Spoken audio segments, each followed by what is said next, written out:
E agora começa o meu, o seu e o nosso Entre Prosas e Divagações. E aqui quem vos fala, Thiago de Souza. Começa o episódio com essa frase. Já ouviu falar de Lúcifer, que veio do inferno com moral? Um dia no Carandiru? Não, ele é só mais um, comendo rango azedo e com pneumonia. E é com essa frase que eu começo o episódio, já deixando claro qual será o nosso tema. E fazendo parte dessa bancada, Danilo Sanfelice. E aí, pessoal, bom dia, boa tarde, boa noite, boa madrugada a todos vocês. O Thiago começou muito poético, né? Você vê que ele recitou uma música. Como é um podcast, as pessoas já sabem o tema, né? Infelizmente, se fosse uma live, as pessoas teriam que adivinhar. Mas, de fato, o Thiago começou com estilo hoje, né? E quem mais está com a gente hoje, Thiago? E o outro integrante desse podcast, Matheus Teodoro.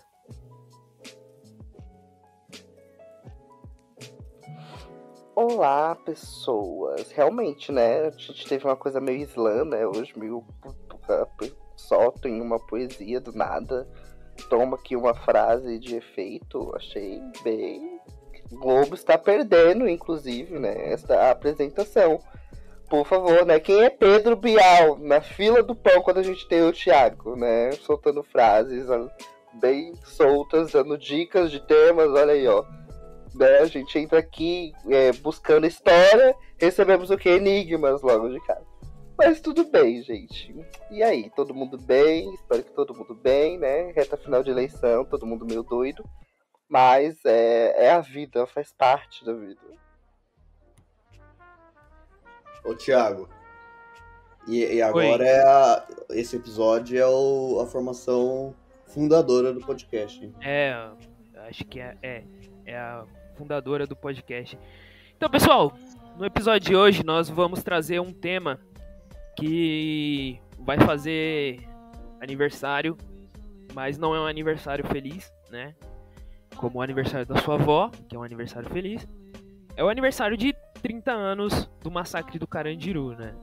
Não é uma data para se comemorar, mas sim uma data para se lembrar, né? Porque a gente tem que lembrar do nosso passado e dos erros que foram cometidos e de quem cometeu esses erros, né? Então, logo nós estaremos no tema. Então, pessoal, hoje a gente vai falar sobre o massacre do Carandiru, né? Que vai completar 30 anos aí, no dia 2 de outubro, né? Bem na data de eleição, né? Fica emblemático isso. Porque de um lado a gente tem um cara que é um cara do povo e do outro lado a gente tem um sociopata maluco. E temos fascista, o Ciro. E temos o Ciro. E aí corre por fora, né? Então, pessoal, falando aqui, o presídio do Carandiru, ele não surgiu como um presídio, né? Ele surgiu como um instituto de regeneração. E desde o projeto, ele tinha o intuito mesmo de regenerar aqueles que por lá passassem, até os anos 40. Ele manteve-se como uma cadeia modelo, né? Vamos colocar entre aspas aqui. Mas depois dos anos 40, devido a uma migração desproporcional, sem respaldo governamental para a cidade de São Paulo, né? Porque a gente começou a ter muitos problemas no norte e no nordeste, devido à fome, à seca, a um monte de coisa. E aí essas pessoas começaram a migrar para o sul e para o sudeste em busca de melhores condições de trabalho. E de propriamente trabalho também, né? Não só melhores condições, mas também ter um emprego, mesmo que fosse um subemprego. Só que essa demanda foi muito grande e aí o governo não tinha o respaldo para receber essas pessoas e muitas dessas pessoas acabaram caindo na criminalidade. Como a gente sabe que acontece, né? Quando as pessoas não têm oportunidade para trabalhar ou para fazer alguma coisa, elas acabam indo para criminalidade, que acaba sendo uma saída. E aí, o limite do Instituto de Regeneração era de 2.000 pessoas. E ali no início dos anos 40, isso acabou, né? Em 1938, o Instituto ele muda de nome para Casa de Detenção. E em 1940 começa a reforma para comportar mais pessoas. Essa primeira reforma ela inicia em 1940 e ela acaba em 1956.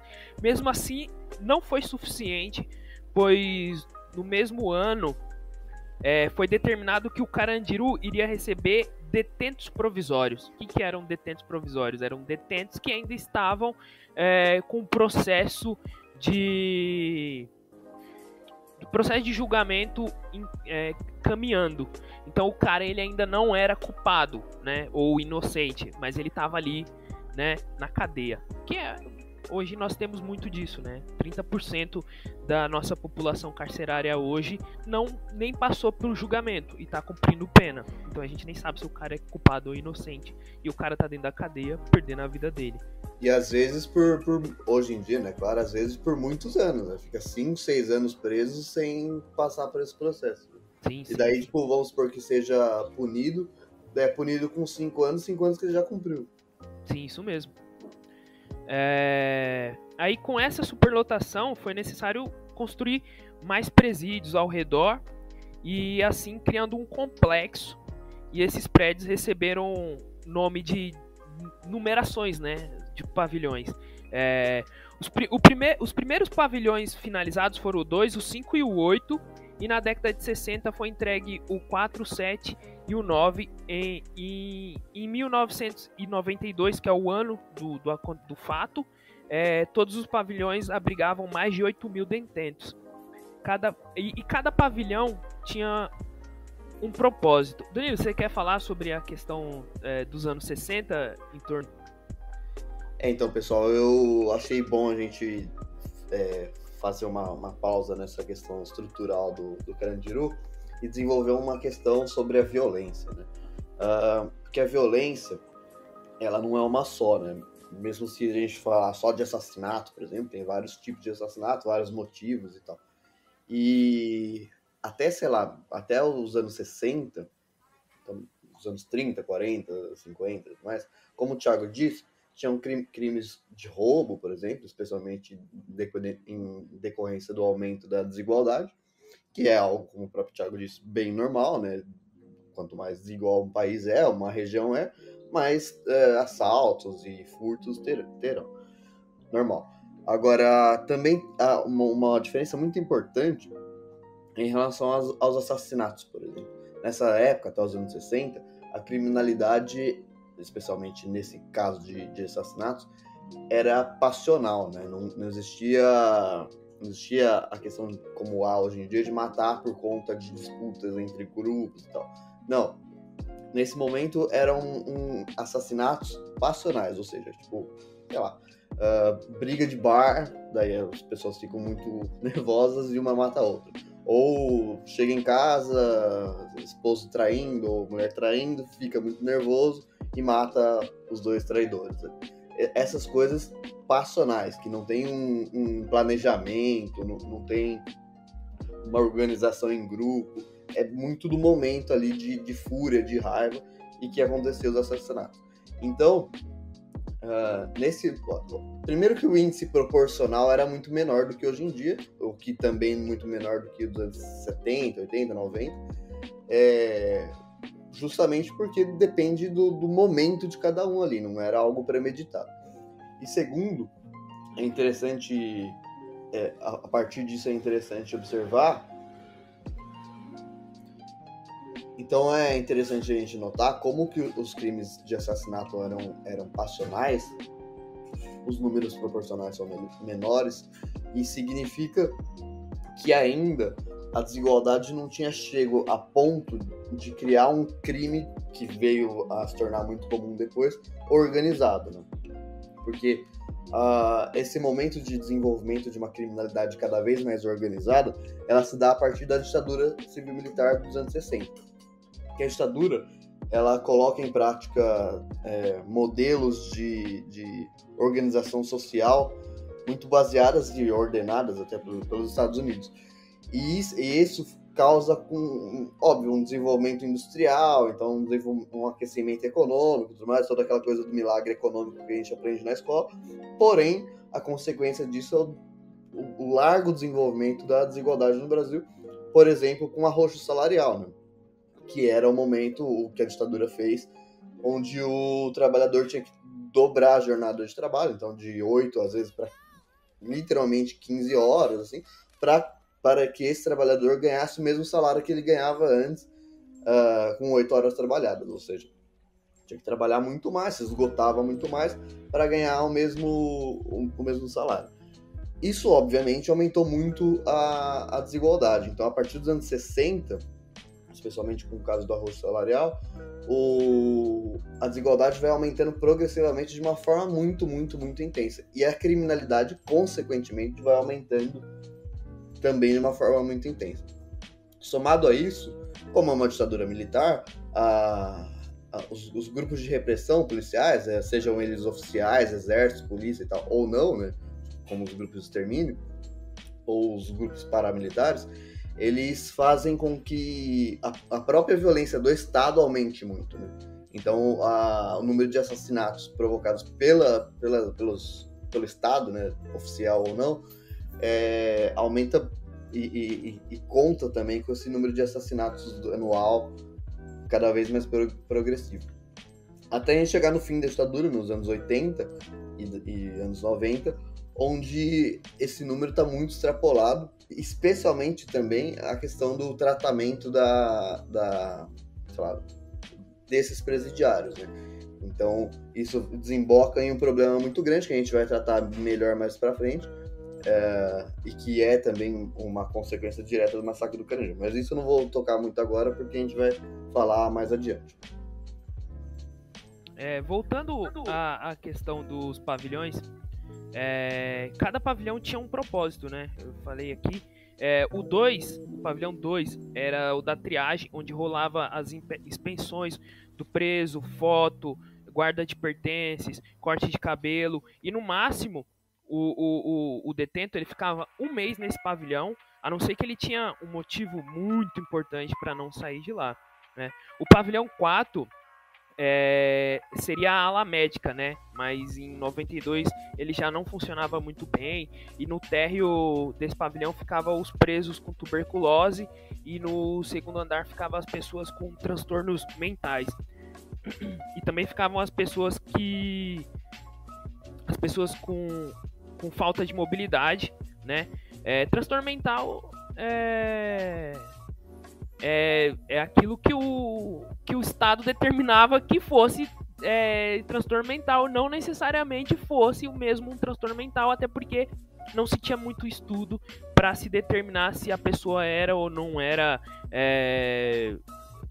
se tinha ou não um transtorno psicológico, mental e alguma coisa assim do tipo. Ô, Thiago, só um adendo em relação a essa questão do transtorno mental. Mesma coisa, anos 40, anos 50, anos 60, existe, obviamente, um preconceito muito grande em relação a diversas classes sociais e credos, etc. E também existiam leis de vagabundagem, né? E muito dessas leis de vagabundagem, ou seja, pessoas que não trabalhavam, ficavam zanzando pelas ruas, etc., eram entendidas também, enquadradas também nessa questão de transtornos mentais. Então é muito comum, e tanto em presídios como em, uma palavra ruim, mas na época era usada, em manicômios, muitas pessoas dessas que se enquadravam na lei de vagabundagem acabavam sendo enviadas para esses locais. Né? Isso mesmo. E essa lei de vagabundagem ela é muito forte, porque quando a gente pensa na lei de vagabundagem, a gente também tem que pensar na família, né? Porque existiam famílias que estavam na rua, e aí quando o Estado vinha, né, com a polícia, separava essa família. E aí, qual é a principal atitude da mãe, né, quando ela é separada dos seus filhos? É gritar, espernear, é fazer alguma coisa do tipo. Então, o próprio policial na rua já declarava essa mulher como histérica, como maluca, e empurrava ela para um manicômio, separando ela dos filhos dela. E além disso também, tudo que saía de uma moral e que incomodasse o bem-estar dessa moral, ou seja, os vizinhos, ruas e a própria autoridade, poderia ser enquadrada nessa lei da loucura, né? Então, por exemplo, homossexuais. Qualquer pessoa que saísse daquela moral muito específica, especialmente anos 40, 50, com o tempo isso vai mudando, mas é impressionante como qualquer coisa que sair daquela moral muito engessada desse período podia ser enquadrado nessa questão de loucura e enviado a presídios ou manicômios. Então, e nesse pavilhão também tinha um local que chamava masmorra, que era um local onde ficavam os presos que não podiam conviver com outros presos por nenhum motivo. O cara estava jurado de morte, o cara era pedófilo, o cara era estuprador, então acabava ficando nesse local, porque se ele ficasse em outro local ele ia acabar morrendo, né? E aí a gente tinha o pavilhão 5, né? Ele tava falando do 4, agora a gente vai pro 5, que era o pavilhão onde ficava o pessoal LGBTQIAP+, né? Eu acertei a sigla? É meio complicado, né? Confesso que eu não sei, viu? São muitas letras, né? Não sei mesmo. Ficava... Oi? Matheus? Pode ser todo.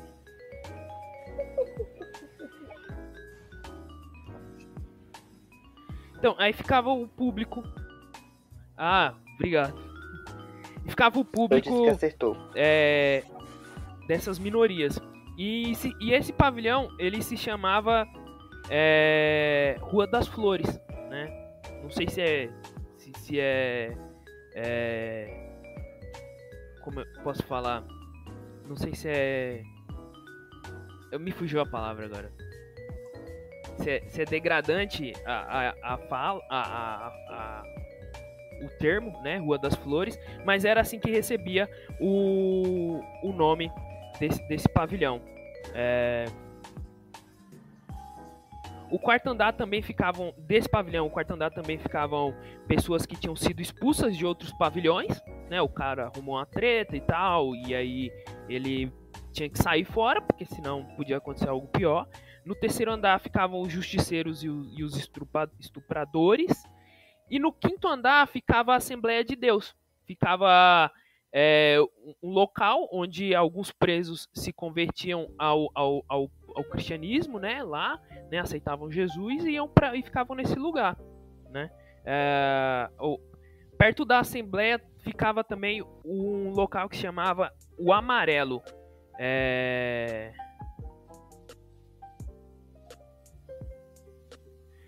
Ficavam o Amarelo, né?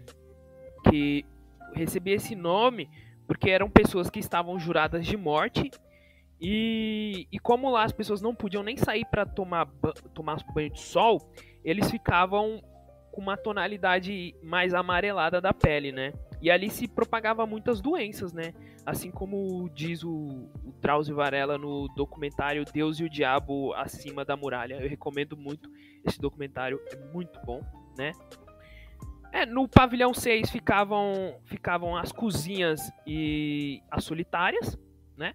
No pavilhão 7 ficava perto dos muros e abrigava os presos com melhor comportamento. E esses presos com melhor comportamento, eles normalmente podiam sair para estudar, para trabalhar. Então eles iam estudar ou trabalhar e voltavam depois para dentro do Carandiru, né? No pavilhão 8 abrigava os presos residentes ou os chefões de crime organizado, né? E a gente chega no pavilhão 9, né? Que é o pavilhão 9 que mantinham os réus primários, né? E gente que estava esperando a ser julgado. O pavilhão 9 é o mais importante, porque era o pavilhão que tinha mais confusão. Porque como era muitas pessoas jovens, réu primários e tudo mais, muitas pessoas que não tinham uma vivência de cadeia e queriam, estavam ali com sentimentos à flor da pele, havia muita confusão. E é nesse pavilhão que começa o primeiro estopim para o massacre do Carandiru, né? E alguma coisa era incomum em todos os pavilhões, né? O primeiro andar e o térreo ficava a parte da burocracia, do registro e manutenção dos pavilhões. E no segundo andar ficava a turma da limpeza, né? Que era o grupo de presos responsáveis pela limpeza do pavilhão. E isso é interessante, porque assim, como não havia tanta verba pro Carandiru, os próprios presos tinham que fazer a limpeza e a manutenção dos seus pavilhões, né? Então o cara às vezes ele fazia a manutenção e conseguia colocar um chuveiro elétrico, fazendo um gato, né? Porque às vezes o cara que estava preso lá, ele manjava, né? Essa palavra manjava de mexer com elétrica de uma forma muito boa e ele sabia puxar um gato de algum ponto para fazer um chuveiro elétrico. Os caras conseguiam fazer fogão puxando fiação para requentar a marmita e colocar uns temperos melhores, porque comida era muito ruim mesmo. Então os caras conseguiam fazer esse tipo de coisa. Então, basicamente, essa estrutura do Carandiru, ela era muito mantida pelos presos, né? Você vê que existe uma estrutura dentro dos pavilhões onde cada um fica, onde fica um, onde fica o outro, separado as pessoas e tudo mais, para se manter uma certa ordem dentro daquele local, né? No filme, né, do Carandiru, mas isso também tá no livro, né, que o Drauzio relata que na opinião dele, o presídio, o Carandiru como um todo, não, ele fala, no filme tá essa frase, né, isso aqui só não explode porque eles não querem, né, ou seja, mostra como que a organização dos presos, de fato, não comandava de, tipo, algo, tipo, um crime organizado, assim, mas como eles eram muito organizados para manter, de fato, o lugar que, inevitavelmente, eles estavam vivendo ali naquele momento. Já que o Estado não o faz, né? Sim. Eu quero entrar num ponto interessante, né? Interessante, mas não interessante de uma forma legal, mas aqui é muito importante. Ali em 1990, né? A gente já chegando próximo ao acontecimento, é importante a gente falar sobre os casos de HIV, né? Porque foi uma doença que entrou com muita força dentro do presídio, né? Lá no Carandiru, 17,3% dos detentos eram HIV positivo. Desses 17,3%, 78% eram de travestis.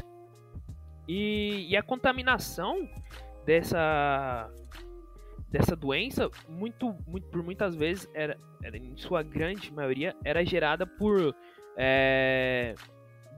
dividir seringa, né? Porque naquele momento no final dos anos 80 pro início dos anos 90, era muito utilizado cocaína injetável, né? Era uma droga muito utilizada e a gente sabe, né, devido a toda a situação que se passava dentro do Carandiru, nem todo detento podia ter a sua própria seringa, então eles acabavam dividindo as seringas e assim se contaminando via a divisão dessa seringa, né? E um ponto importante que o Danilo falou, né, citou aí o Drauzio, a gente já citou aqui 2 vezes, vou citar pela terceira. O Drauzio, ele fez um trabalho muito importante dentro do Carandiru, né, dessas testagens dos detentos. Esses números, eles saem dessas testagens por parte do Drauzio Varela.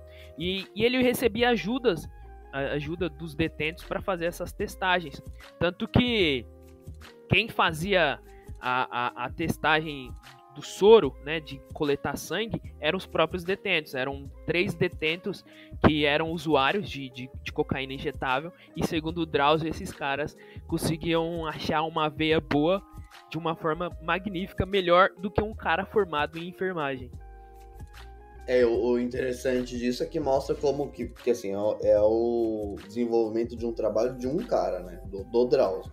E como que basta isso, né, porque assim, o Estado, nesse início dos anos 90, ele é a herança da ditadura, porque a ditadura acabou sem romper, né, não houve um processo de acabar com a ditadura.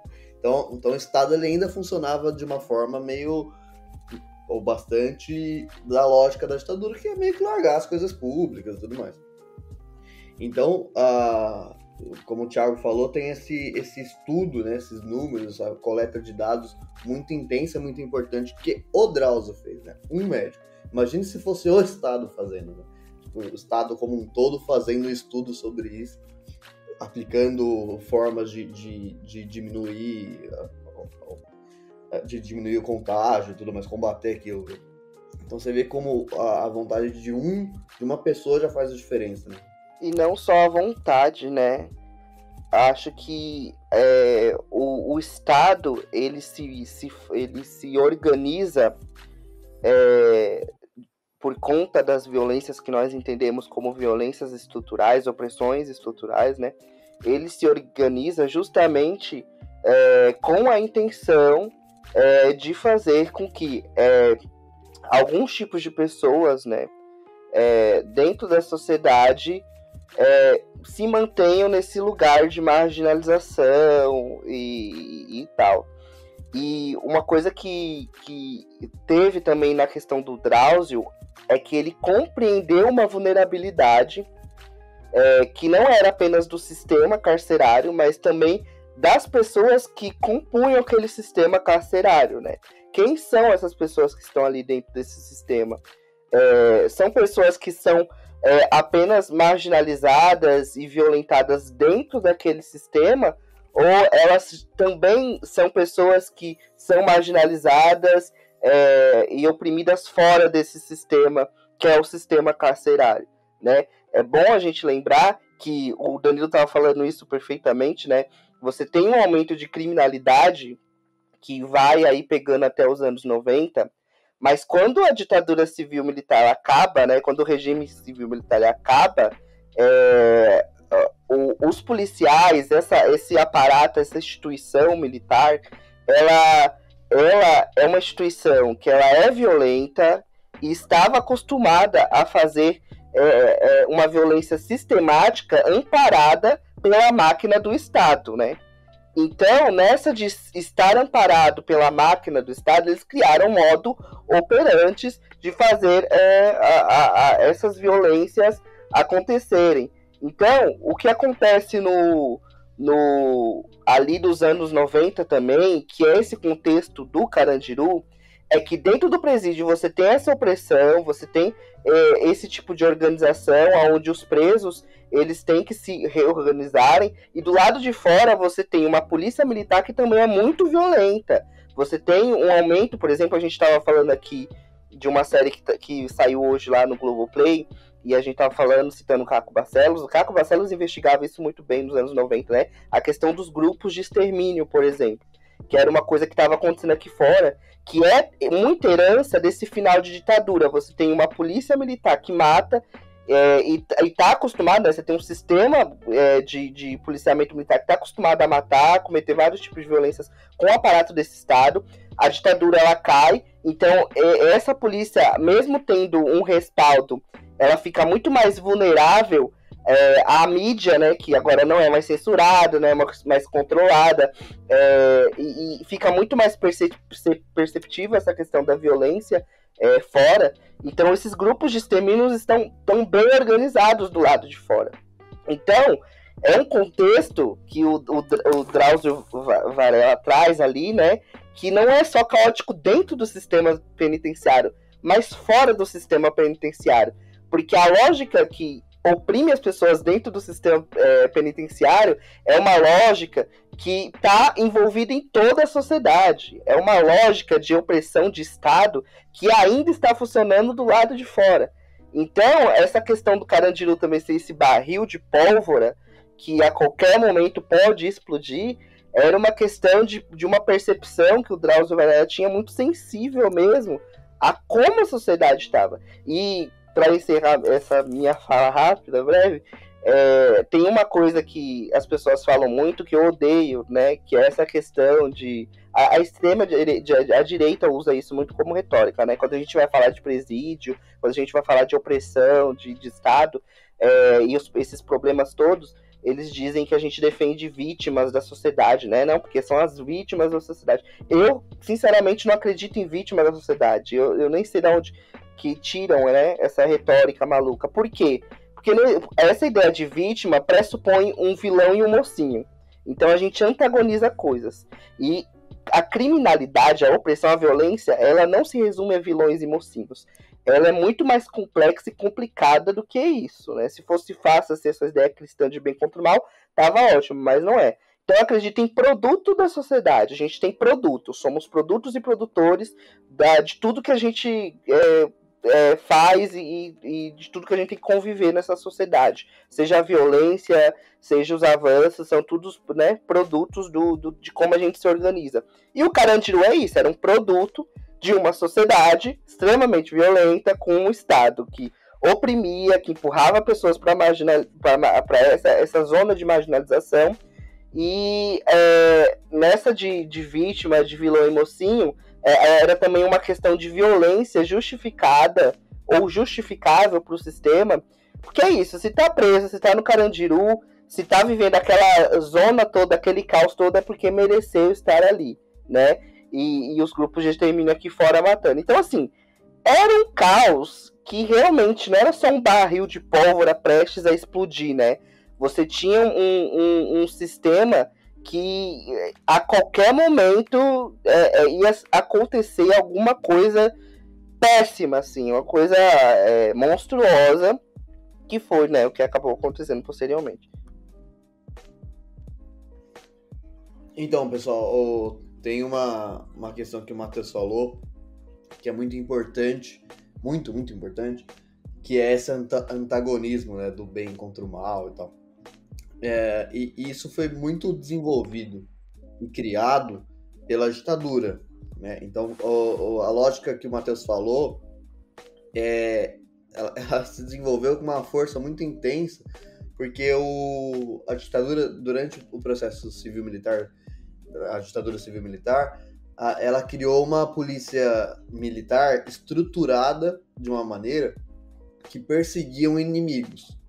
Daí a ideia é militarizada, né? Como o exército persegue o inimigo externo, a polícia militar, especialmente em São Paulo, mas no Brasil inteiro, a partir da ditadura civil-militar, perseguia o inimigo. O inimigo naquele momento eram os revolucionários, os grupos armados contra a ditadura, mesmo que apenas democráticos ou socialistas, que lutavam numa revolução de fato socialista. Esses eram perseguidos por essa polícia. Quando acaba a ditadura, e daí cai no que o Matheus falou, esse antagonismo, né? Quando acaba a ditadura, em vez desses grupos, como a Rota, por exemplo, em vez desses grupos terminarem, já que acabou a ditadura, ou mesmo antes, quando os grupos armados do Brasil de fato foram extintos, grupos revolucionários do Brasil, o normal seria acabar de fato com esses grupos militares e paramilitares. Mas não.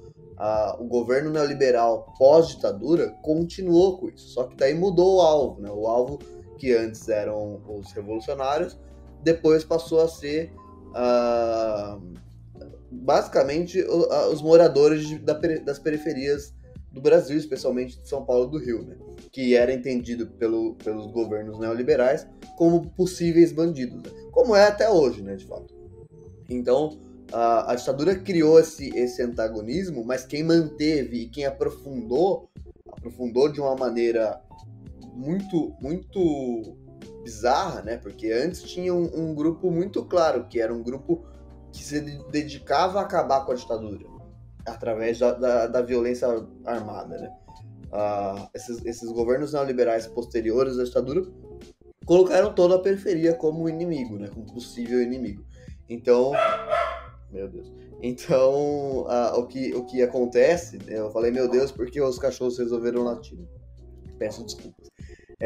Mas o que acontece a partir dos governos neoliberais é justamente isso que o Matheus falou, que é muito importante. Velho. Pode falar, Thiago.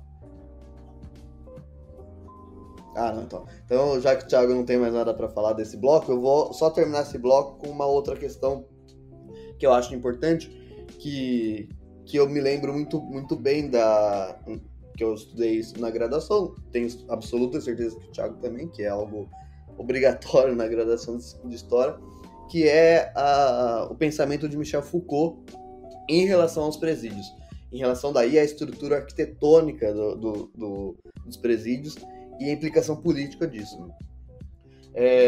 Se vocês pararem para observar, a estrutura arquitetônica dos presídios no Brasil, ela tem uma construção, uma estética muito parecida com duas outras estruturas públicas muito importantes para a sociedade.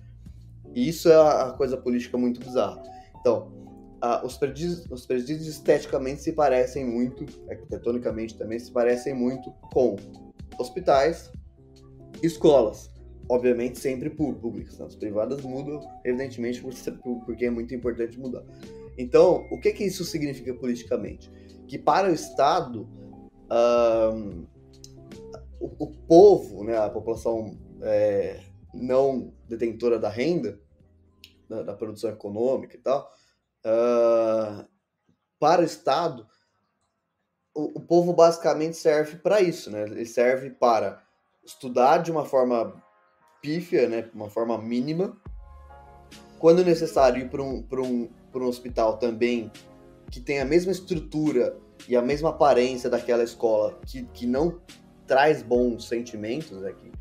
Que a escola, por ser muito sucateada, ela não traz, na imensa maioria da população, um sentimento positivo. Você vai porque você é obrigado, não porque você quer ir, e você é obrigado e você tem esse sentimento, obviamente, de uma maneira proposital. E para esse Estado, politicamente falando, o fato do presídio ter a mesma construção arquitetônica mostra que esse Estado acha inevitável que uma parcela significativa dessa população acabe ali. Ou seja, o Estado se esforça politicamente para mostrar para essa população, deixar claro desde sempre que o caminho dela inevitavelmente é isso, é ter uma educação ruim, uma saúde ruim e inevitavelmente poder acabar naquele lugar que parece muito com a escola, né? Isso é muito bizarro. Agora, um outro ponto que mostra essa semelhança muito grande entre presídios e escola, especialmente, é o sinal, né? O sinal de intervalo, o sinal de término de aula e tal. Ele é muito parecido, não. Ele é igual o sinal que existe em presídios, né? Que também traz uma relação muito perversa entre escola, que é um lugar de desenvolvimento social, humano e tal, e presídio, que é o lugar de punição, né? Então, esse pensamento do Foucault, ele está no livro Vigiar e Punir, que é um livro realmente muito interessante e como o Thiago falou, interessante no sentido de interesse de estudar, não que seja algo bom, mas é algo muito interessante para ver como que até a arquitetura tem um objetivo político por trás. Então, pessoal, agora nós vamos falar sobre o fato em si, né, que ocorre dia 2 de outubro de 1992. Né? Um dia depois do acontecido, né, a Folha de São Paulo, ela noticiou que na rebelião deixou-se 8 mortos. Né? Hoje a gente sabe que foi bem mais que isso, 111 mortos, se eu não me engano. E aí o fato em si, né, a gente tem que lembrar que ali, dia 2 de outubro, estava ocorrendo a final de um campeonato de futebol lá dentro do Carandiru. E durante esse jogo houve atritos entre dois detentos, né?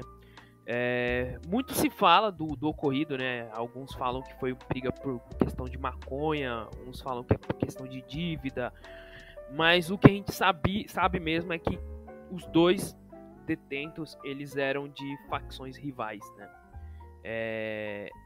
E também a gente tem que lembrar o contexto eleitoral daquele período, né? A gente estava em momento de eleição para a prefeitura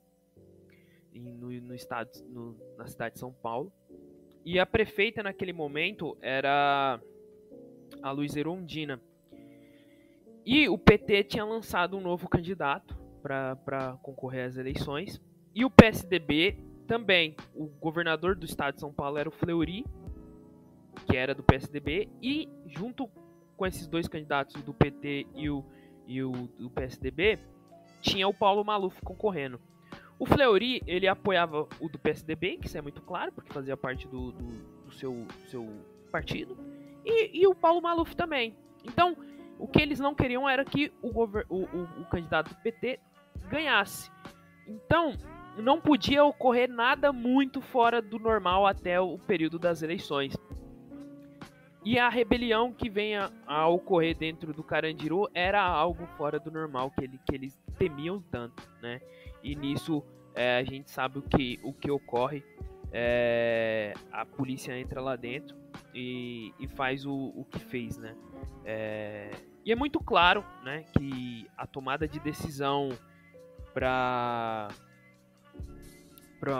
o ocorrido perpassa tanto pela Secretaria de Segurança quanto pelo governador do estado, né?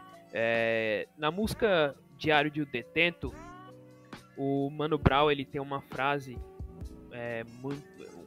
um trecho que exemplifica muito o que foi depois, né, o massacre, né, as entrevistas e tudo mais, os depoimentos. Que ele fala: Fleury foi almoçar, que se foda a minha mãe, né? Porque simplesmente o Fleury, em uma das entrevistas, falou: eu estava almoçando, eu não sabia o que estava acontecendo. E é a forma que o Estado lidou com essas pessoas, né? Esses seres humanos que estavam ali dentro daquele local, naquele momento. Então, é interessante que a gente entenda como os fatos se desenrolaram através da mídia, né? Eu vou usar a mídia como um ponto aqui de partida, porque é como muitas das famílias e muitas das pessoas que estavam direto ou diretamente envolvidas nesse episódio foram comunicadas também. Nós sabemos que durante os anos 90 a informação ela circulava de outra maneira. Hoje a gente tem internet e isso faz com que a gente tenha várias percepções de um fato em questão de segundos. Naquela época as coisas, as informações, o fluxo de informações se desenrolava em questão de dias. Então era muito fácil para o governo, para o Estado omitir informações, omitir fatos, né? Então eu vou pegar coisas básicas do trecho da cobertura da Rede Globo para a gente entender como que as coisas aconteceram e como foi compreendida a questão do massacre. Isso está até lá no site, a Globo tem um site chamado Memória Globo, que você consegue ver fatos históricos que a mídia, enfim, noticiou dentro da Rede Globo, e aí você consegue entender isso. Tem um pedaço só pro massacre do Carandiru. E aí o que acontece? Como que as coisas se desenrolaram, né? Vamos lá. No dia 2 de outubro de 1962, às 4h20, era uma sexta-feira, 341 policiais da Tropa de Choque de São Paulo receberam ordens para invadir o pavilhão 9 da Casa de Detenção do Complexo do Carandiru. Ou seja, o Thiago explicou que tinham vários pavilhões e que o 9 era esse pavilhão mais problemático, porque você tinha uma mistura não só de réus primários, mas outros que a gente pode chamar de líderes esperando aí os julgamentos, né? E você tinha essa tensão de crime organizado, né? Muito forte ali dentro. Então foi justamente aonde a Tropa de Choque teve teve que entrar. E aí são isso, 341 policiais que receberam ordens para invadir, né? Por que eles receberam essa ordem para invadir? Porque estava acontecendo uma rebelião lá dentro, né? As informações é que os presos eles entraram em uma situação tensa de disputa. A gente sabe que é isso também, né? Acontece muito em presídio. O presídio é um espaço de disputa pelas células, né, do crime organizado. E, enfim, receberam a ordem que tinha que invadir, porque a rebelião ela tinha que cessar o mais rápido possível. Justamente, gente, porque isso é bom a gente pontuar. O complexo do Carandiru ficava no centro de São Paulo. Ficava numa área aqui de São Paulo, que a gente entende ali como a região de Santana, a região ali da rodoviária do Tietê, né? Fica ali entre aquelas regiões.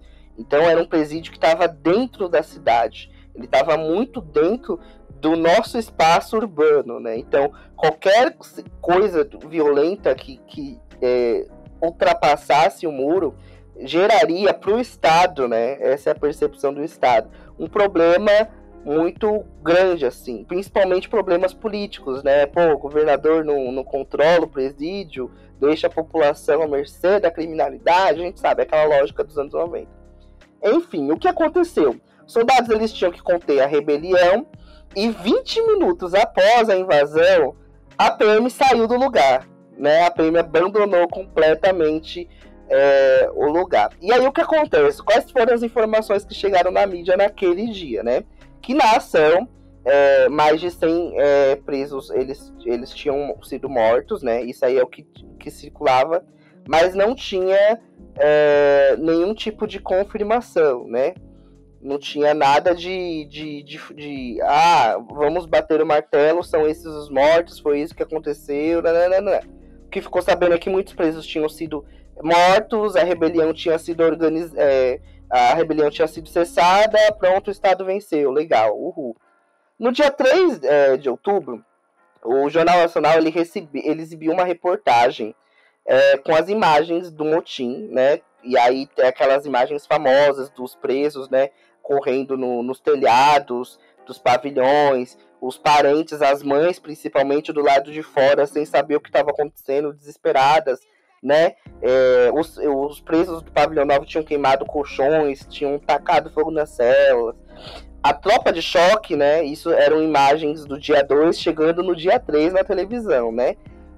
Embora tinha transmissão ao vivo, essas imagens mais detalhadas foram ser compreendidas depois, né?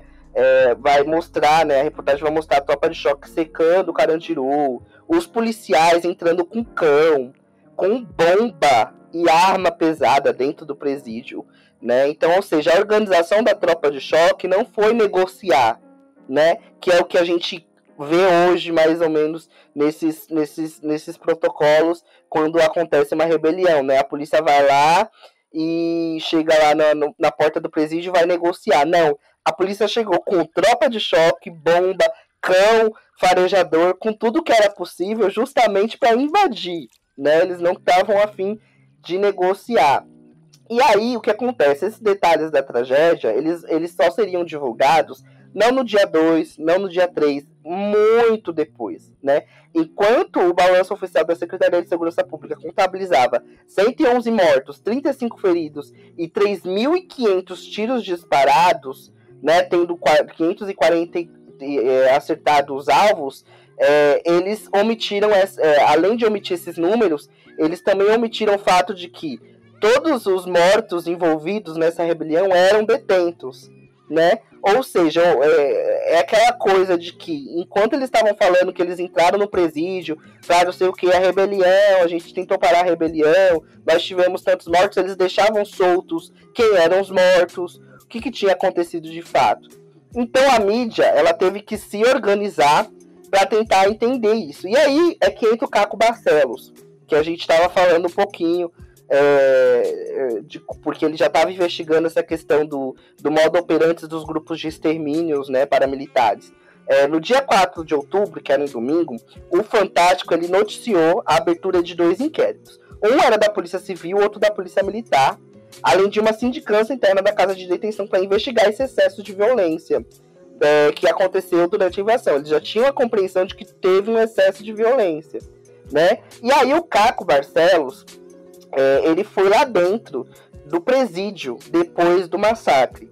E aí ele começou a entender a dimensão do que tinha acontecido pelas imagens que uma comissão de representantes de entidades de defesa dos direitos humanos tinha conseguido depois de entrar. Ele entrou, essa entidade entrou, tiraram fotos e aí ele reuniu todas essas informações, que são fotos muito famosas também, que a gente sabe, né? De você ver corredores cheios de sangue, assim, no chão, né? Você vê os corpos distribuídos e empilhados, né, nesses corredores. Você tem aquela imagem muito famosa, né, que depois ficou. Você tem o marco do filme do Carandiru, que são todos os detentos nus, né, dentro da quadra. Então, você tem uma dimensão através dessas fotos de como que foi violenta aquela ação, né? E aí é isso, aí dia 5 de outubro foi liberado, de fato, o acesso para a imprensa entrar nos pavilhões, e aí o Jornal Nacional, era uma segunda, começou a exibir tudo que ele já tinha, o Caco Barcelos tinha reunido no Fantástico no dia anterior, e com mais detalhes. E aí que começou a chegar os depoimentos das pessoas que estavam ali, né? De como que tinha acontecido. E aí o que os sobreviventes falaram? Que a violência tinha começado na escadaria de acesso que ia para o segundo andar, e que aqueles que tinham sido feridos nessa invasão, ou seja, a polícia entra com bomba atirando para todo lado, sobe a escadaria rumo ao segundo andar, e nessa de sair atirando, enquanto eles iam passando, essas pessoas feridas, elas eram jogadas lá de cima do segundo para o primeiro andar. Ou seja, era uma truculência, era uma violência que não era apenas exacerbada, mas era muito cruel no sentido de humanidades mesmo, né? Porque isso, nem na guerra, eu acho que acho que até na guerra você tem um código mais civilizado para você tratar o seu adversário, né? Que é como a polícia compreendia que o pessoal que eram os detentos, né? Eram adversários. Eles entram, os detentos não reagem justamente porque não tem armas, eles saem metralhando todo mundo e eles vão pegando os feridos para terminar de matar e jogam do segundo andar. Era isso. Então essa era a imagem que os detentos eles tinham disso. E aí o que acontece? Houve toda essa truculência. Quando é que os números de fato vão ser exibidos? Quando é que as coisas vão acontecer? No dia 9 de outubro, que era sexta-feira seguinte, ou seja, uma semana depois. Porque você tem a opinião pública formada a partir do que a imprensa estava exibindo, a partir do que a imprensa estava explicitando, do que tinha realmente acontecido no Carandiru, do que o Caco Barcelos tinha trazido com essas apurações, com o que o Fantástico tinha trazido, com tudo que tinha trazido. E aí a repercussão, ela explode, porque o Globo Repórter resolve fazer uma matéria, resolve fazer um programa sobre a falência do sistema carcerário brasileiro. Então, essa reportagem, ela traz isso que a gente falou aqui nesse episódio, que o Danilo trouxe, que o Thiago trouxe, que é essa percepção do Drauzio Varela, de como existia uma vulnerabilidade no sistema carcerário prisional, de como essas pessoas eram tratadas nesse sistema, como elas eram mantidas na marginalidade por conta desse sistema. E aí, essa repercussão, ela se torna não apenas nacional, mas internacional. E muito a partir do que foi apresentado no programa. E aí o que acontece? O massacre do Carandiru, ele atinge o alto escalão do governo de São Paulo, né? Então, naquela semana ali, especificamente dia 7 de outubro, o secretário de Segurança, que era o Pedro Franco de Campos na época, que foi responsável por dar a ordem para que os policiais invadissem o presídio, ele pediu demissão do cargo. E aí, o governador de São Paulo, naquela época, que era o Fleury, ele reconheceu que a atuação da PM foi criminosa. E aí, o diretor do Carandiru e mais 3 oficiais que estavam envolvidos foram afastados, entre eles o comandante do GAT, né? Que é o GAT, gente? O GAT é esse órgão responsável por fazer a negociação, por ver, né? Por ver se não tá tendo bomba ali naquela hora, né? Se você pode entrar dentro de um presídio nessa situação de rebelião, né? Ele é responsável por fazer a gestão de riscos, que é justamente entender a gravidade da situação e entender como que isso poderia reverberar, né? Como que isso poderia dar errado no caso de uma situação enfim, de descontrole total de forças, de violências. E aí, gente, o massacre ele foi noticiado no mundo inteiro, né? Um dos envolvidos, né, que era o Vanderlei Mascarenhas, ele admitiu que tinha disparado rajadas de metralhadora contra todos os presos, né? Então aí a gente entra numa situação de que explode para a prefeitura de São Paulo, explode para o governo de São Paulo, explode para os militares. Foi mal, gente, tive que dar teve um delay aqui, caiu a minha pipoca, meu cachorro, ele deu caiu aqui, bateu a cara no chão e eu tive que socorrer. Mas tudo bem. Enfim.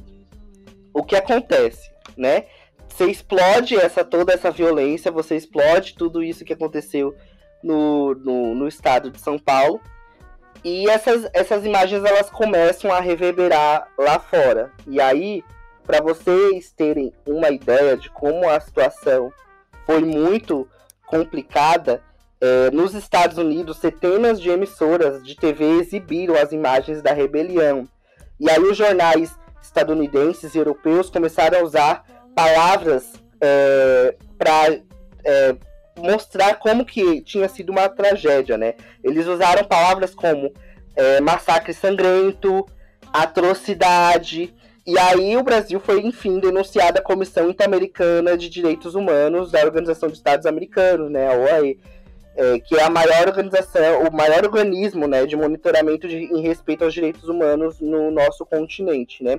E aí as acusações eram isso, né, de uso indiscriminado de violência, fuzilamento de presos, isso é muito importante a gente falar, né, fuzilamento de presos com armas como fuzis, Colt, submetralhadoras HK e por aí vai. E aí a polícia, ela vai lá, abre esse inquérito, indicia 121 policiais militares. Enfim, esse processo a gente sabe que não anda e não andou. E até hoje estamos aí nessa de policiais que não foram indiciados, responsáveis que não foram punidos. E por aí vai. Por que eu trouxe essa coisa da mídia? Porque a gente tem uma noção de como as coisas apareceram naquela época, então como que isso foi comunicado, como as pessoas começaram a saber, como que o caso foi omitido, como os fatos, informações importantes foram omitidas, e como a gente entende, como isso mostra como o Estado ele se organizava de fato para manter essas violências estruturadas, essas opressões estruturadas, e como enfim, a gente sabe, né, depois, como que isso fez com que os próprios detentos, né, se mobilizassem após esse episódio, e como, enfim, a partir daí, coisas aconteceram dentro desse sistema, como a criação do que a gente entende hoje como a maior organização criminosa do país, né? Que, inclusive, e aí eu encerro aqui a minha fala, foi nesse caso do Carandiru que as emissoras, né, a mídia, ela deixou, a partir desse caso e a partir de outros casos, como os ataques que aconteceram aqui em São Paulo, né, em 2006, como que a mídia ela começou a querer esconder o fato de que existiam organizações, instituições, né? Eu gosto de usar essa palavra porque é uma instituição, né? Eu acho que por conta da ausência do Estado, da violência do Estado, se tornam instituições. Mas como surgiram os crimes organizados, né? E como a mídia tentou e tenta esconder isso, né? Para omitir justamente essa ausência do Estado e para tirar responsabilidades. A mídia, ela não fala em PCC, ela não fala em Comando Vermelho, ela não cita, ela não nomina essas organizações criminosas. Por que eles não nominam essas organizações criminosas, né? Porque a mídia, ela acha que se você nominar, você está dando legitimidade para essas organizações, enfim, funcionarem, né? Você está dando legitimidade para que essas organizações criminosas sejam reconhecidas como organizações como instituições, porque elas estão à margem da lei, né? Elas não são constitucionais, elas não são, enfim, organizações que são aceitas, estão previstas em Constituição. O que eu acho que faz sentido no lado do jornalismo, né, que você não está propagandeando essas organizações.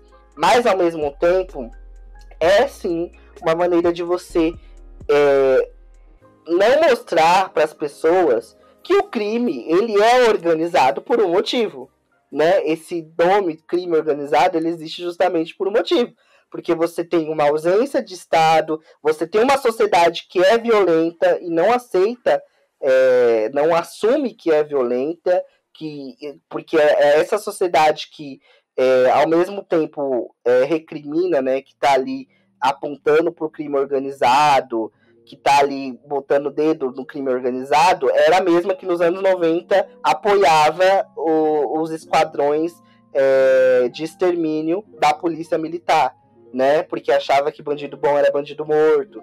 Então, assim, é uma dualidade muito forte, né? A forma como a violência é vista. Esse lado de vítima é o trabalhador que é assaltado, não um bandido. Quando, mais uma vez, não existe vítima, existem produtos e produtores, né? A gente está numa sociedade que a gente lida com produtos, de como a gente se organiza. Então, a mídia ela tenta afastar essa ideia de organização, ela não fala em primeiro comando da capital, porque você está dando um status de instituição. Enfim, isso é uma coisa que vai reverberando a partir do massacre do Carandiru. A mídia ela vai se reorganizando para tratar desses episódios, nesse sentido de que, ao mesmo tempo que eu denuncio essa falta de organização, denuncio essa estruturação do Estado para fazer com que esse espaço de presídio seja sempre esse espaço de violência, de produção de novos criminosos, né? Eu também não vou colocar muito na conta do Estado, porque é isso, né? A gente tem que omitir algumas coisas para manter o status quo do jeito que tá, até para manter, né? Essa violência que faz bem no sentido de estrutura, né? A estrutura ela precisa da violência para continuar oprimindo, né? E ela precisa de alguma maneira justificar essas opressões e é através da violência. Mas enfim, assim, foi assim que aconteceu, que se desenrolou o fato que a gente está falando aqui, que vai completar 30 anos, né? E que consequentemente reverberou, e aí eu acho que o Thiago também pode falar disso, Danilo também pode falar bastante disso, em obras, né? Então a gente teve o filme do Carandiru, a gente teve livro, o livro do Drauzio já estava antes, né? Mas a gente vê que isso é exposto de outras maneiras em obras posteriores.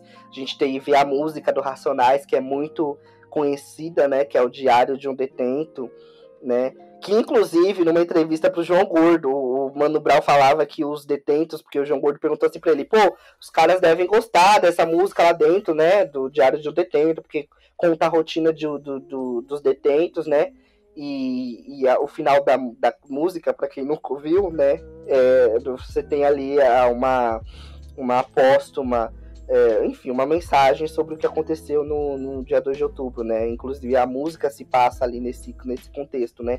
Mas aí o João Gordo falou, pô, os caras devem adorar essa música. E o Brown fala, não, os caras detestam essa música. Os caras eles morrem de medo dessa música. Porque você tá narrando a história de um detento que num dia tá querendo ver a família, tá passando, né? Tá assumindo o seu BO, mas no final todo mundo morre, né? Porque acontece a rebelião, o presídio vem abaixo. Então, os caras tinham medo dessa música lá dentro, né? Mas como que isso reverberou? Pra gente ter uma noção de como as coisas reverberaram a partir do massacre do Carandiru. Que não é só a injustiça, não é só essa violência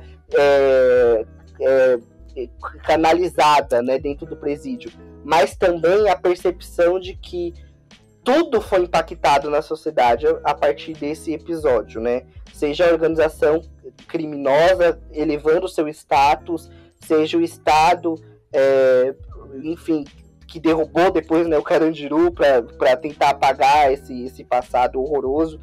Enfim, como que as coisas reverberaram para a arte, para os outros meios aí. Então, pessoal, o Matheus ele já deu a deixa, né, pra gente falar sobre algumas... Como o caso reverberou uma construção tanto literária quanto artística, né? Eu vou falar um pouco sobre a letra do Racionais MC, Diário de um Detento, que ela narra ali 2 dias dentro do Carandiru, né? 1º de outubro. O Mano Brown ele já começa, né? São Paulo, dia 1º de outubro de 1992, 8 horas da manhã. E aí ele vai pro 2º dia, né? Que é o dia do massacre. E ele termina a música falando dia 3 de outubro. Ele termina, mas quem vai acreditar no meu depoimento? Dia 3 de outubro, Diário de um Detento, né? Ele narra ali 2, 3 dias ali dentro do Carandiru. Ele fala um pouco sobre a rotina dentro do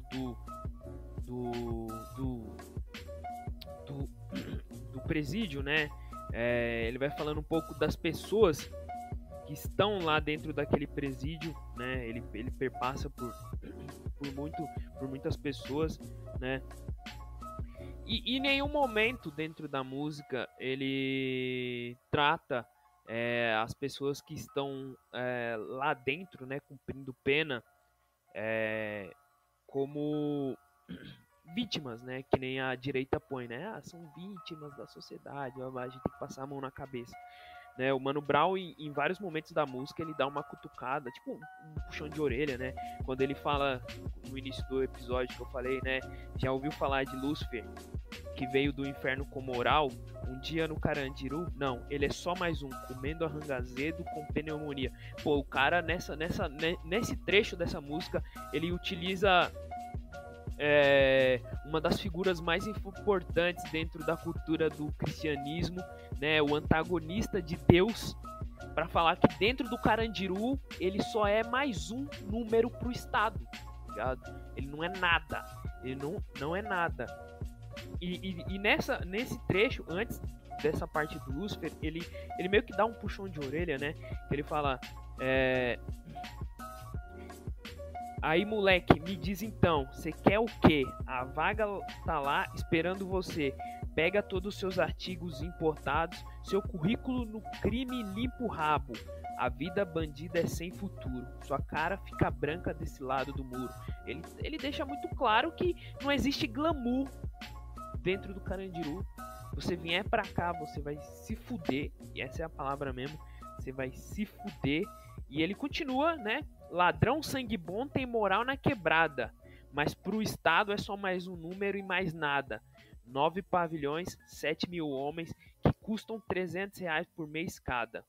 Ele tá deixando claro que ali dentro são só números, né? E não tem essa ideia de glamorização,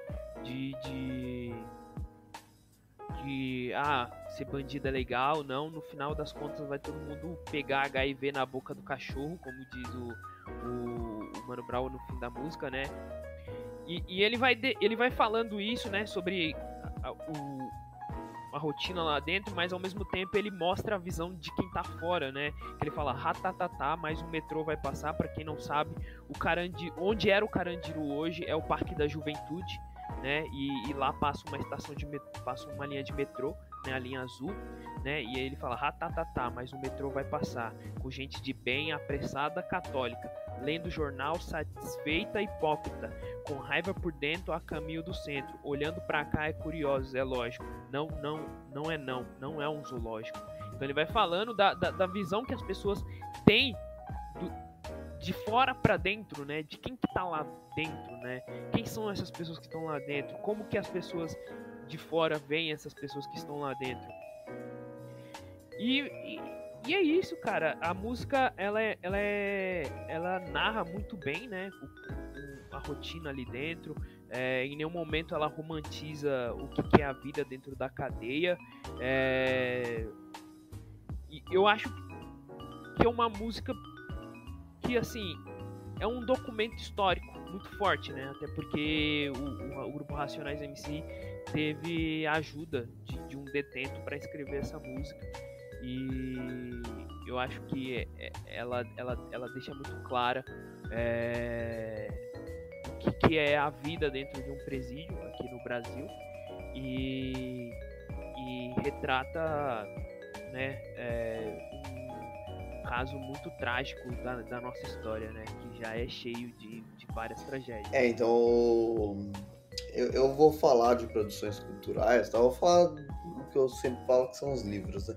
Especialmente os livros do Drauzio Varela, e não só o livro Carandiru, mas os livros, porque ele continuou a história, né? Ele escreveu especificamente sobre o Carandiru, o momento que ele entrou, tudo que envolve, né? O que o Thiago falou bastante sobre a estrutura dos pavilhões e tal.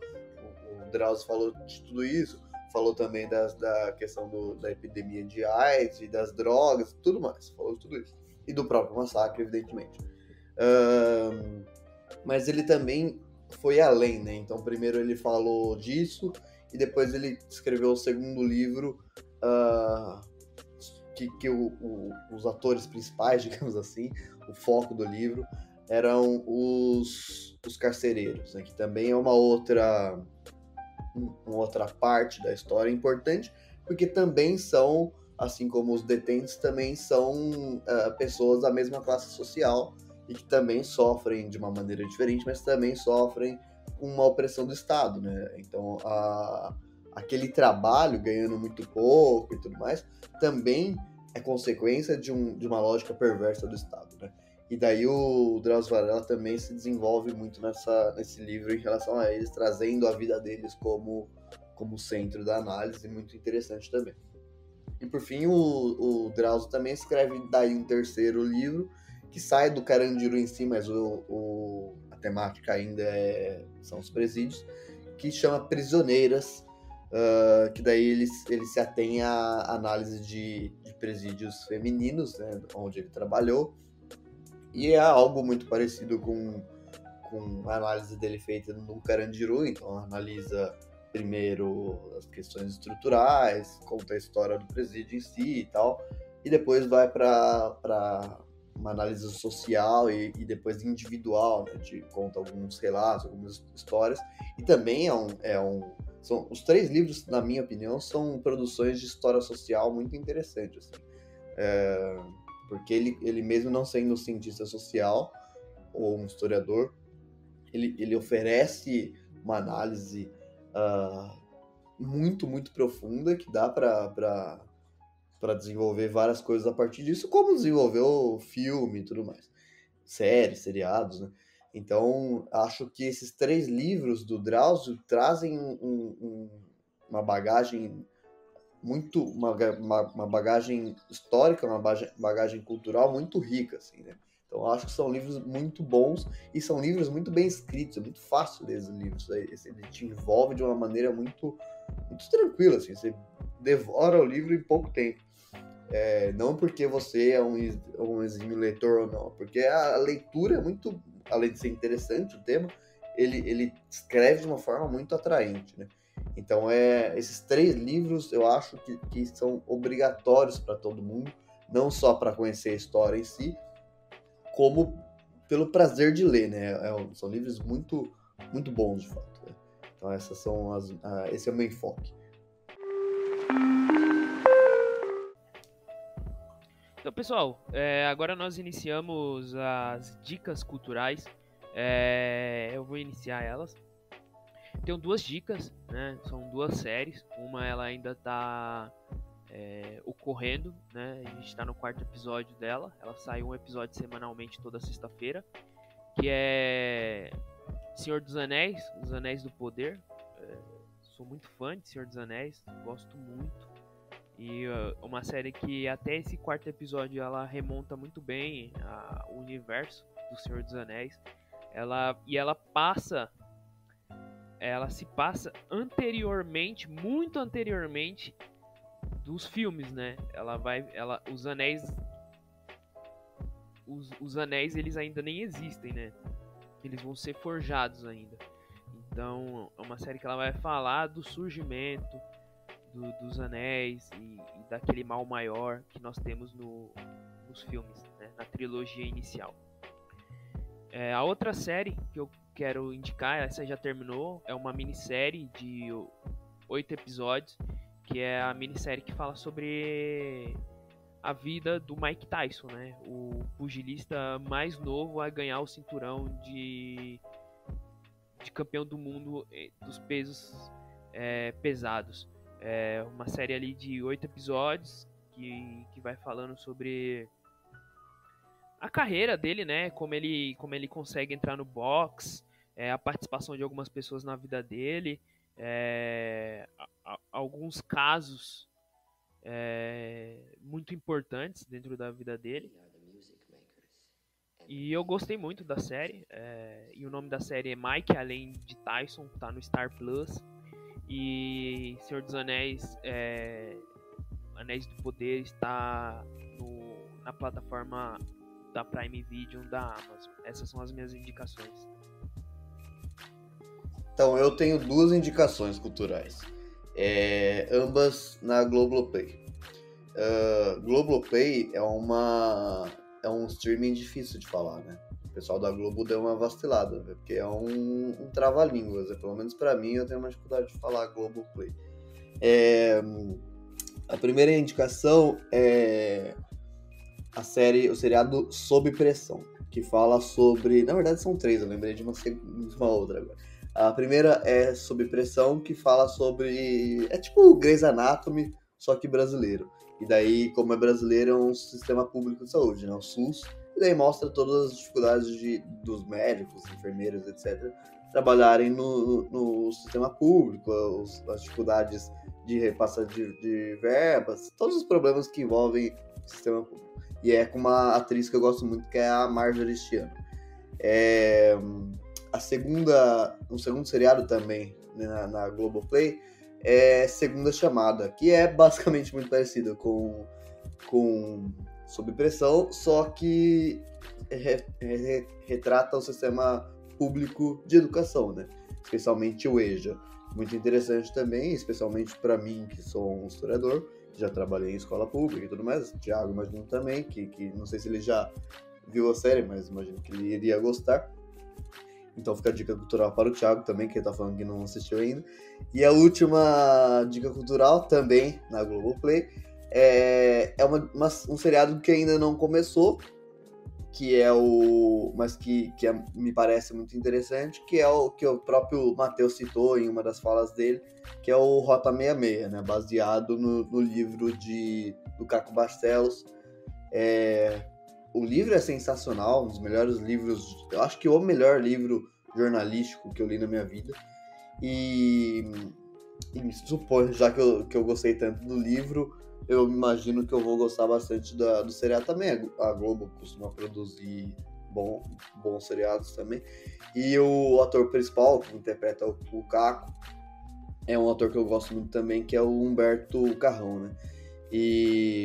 Então eu tô bastante ansioso, inicia hoje, e como o Thiago falou, um episódio semanal, né? Então suponho eu que será toda quinta. Tô bastante ansioso e eu já deixo a recomendação. E além do seriado, o próprio livro, né? O livro do mesmo nome é maravilhoso. Assim. Então são essas 3 dicas culturais que eu tenho nesse episódio.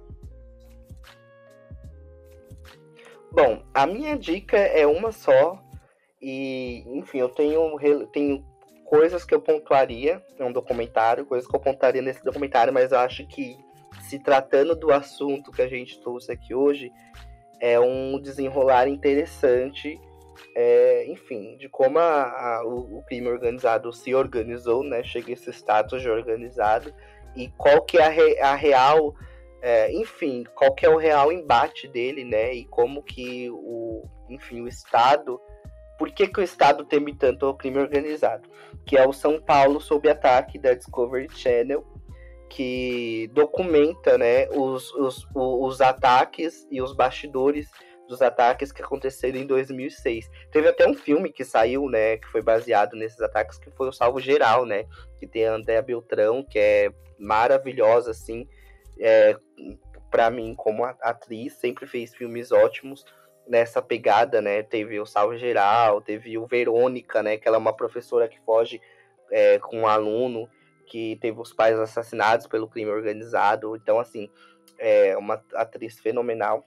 O filme também tem lá suas questões, mas eu acho que serve para vocês que são os nossos ouvintes que ouviram esse episódio também entenderem como se desenrola, como que esse massacre reverbera até hoje, não só nas nossas discussões, mas para o próprio crime organizado, né? Então, é isso. Essa é a minha dica de hoje. Então, pessoal, a dica cultural do Matheus me fez lembrar de outra dica, outro seriado muito bom. Esse tá no HBO Max, que é um streaming mais fácil de falar.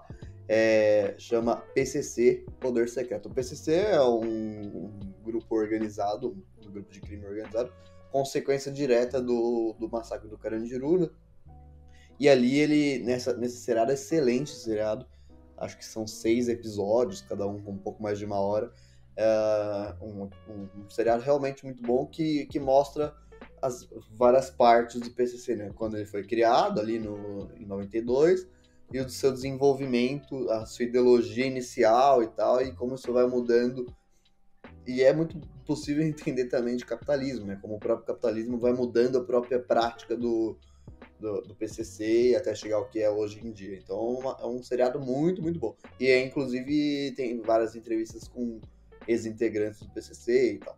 Então é de fato um seriado que eu maratonei e vi muito rápido, assim, muito, muito bom mesmo. Então eu vou passar a palavra pro Thiago agora. Então, pessoal, acredito que o episódio seja isso, né? Aqui ficam as nossas indicações culturais para vocês. Esse episódio vai ao ar nesse momento que você está ouvindo agora. Dia 26, dia 26. Não, eu sei que é dia mas 26, as pessoas já estão ouvindo. Pode estar ouvindo daqui 50 anos. É verdade. E a gente tem que começar a fazer live, Thiago, que daí a gente pode soltar uma dessa, né? Pô, live é foda porque eu sou trabalhador, né, velho? Tem que trabalhar pra caralho. Então, pessoal, eu acho que é isso aí. Fiquem... Você viu que o Thiago falou que aqueles podcasts que fazem live, as pessoas não trabalham, não são trabalhadores. São tudo burguês safado. Então, eu tô tentando finalizar aqui, o Dani não me deixa. Então, fiquem de boa aí, pessoal. E um beijo pra vocês, um abraço, até mais. Tchau, tchau, pessoal. Abraço, beijo, é nóis. O Matheus tá mandando tchau. O áudio dele deu BO, então é isso. É um tchau do Matheus pra vocês e um abraço também. Tchau, tchau.